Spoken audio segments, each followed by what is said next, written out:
Okay, welcome to this video. What we're going to look at in this video, and I'd like to thank Drew Bainham for supplying the image here. It's a beautiful image, and he was just wondering how to get rid of his shadow on here.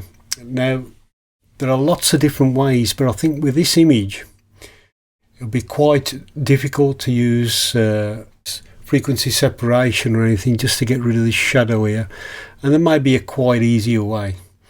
So basically I'm going to duplicate the layer to start with, which I always do. So right click on the layer, click on OK, so we've got a duplicate.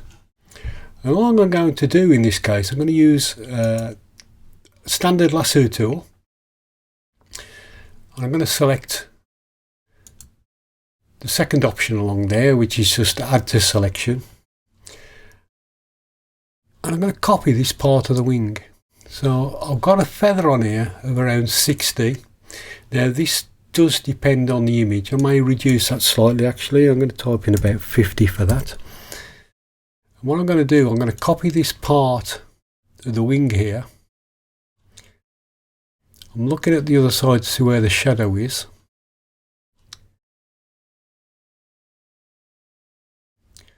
So we got this soft feather on here now, which is going to help.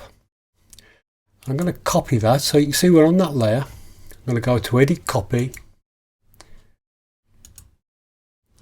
Edit Paste. So now what we've actually got on here is just that part of the wing. And I'm going to click on the Move tool, making sure that we've got Show Transform Controls selected on the options bar.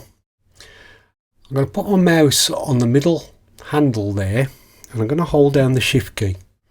Now what the Shift key will do, will allow me to manipulate this and swing it over to the other side. Just like that. And then I'm going to bring this over just a little bit. Again, I can bring this over just that tiny bit there. Bring it in a little bit, because we want a bit of shadow there. We don't want to take all the shadow away, because it's just going to look totally false. There should be some shadow there on the neck. So we've now got that shadow coming through there. Just going to click the tick on the options bar. But you can now see the effect that we've got. We've reduced that, and we can also take the opacity down just a little bit, just a tiny little bit on that layer, just to make that look good. And I think that's all it needs.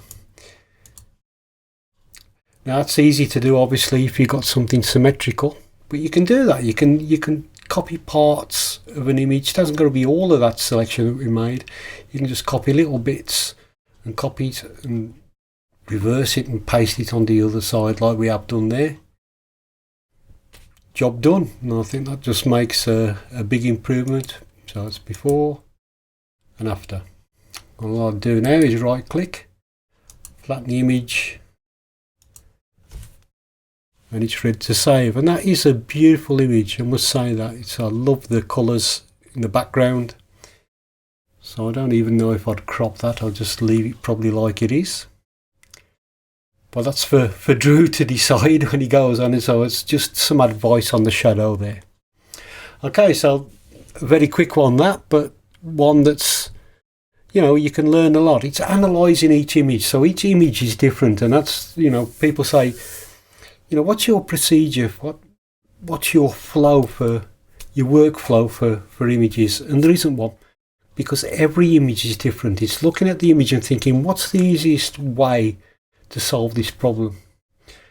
So you haven't got to always go into, you know, really complicated ways of achieving that. It's thinking, what's the quick, easy way of getting the result that I want?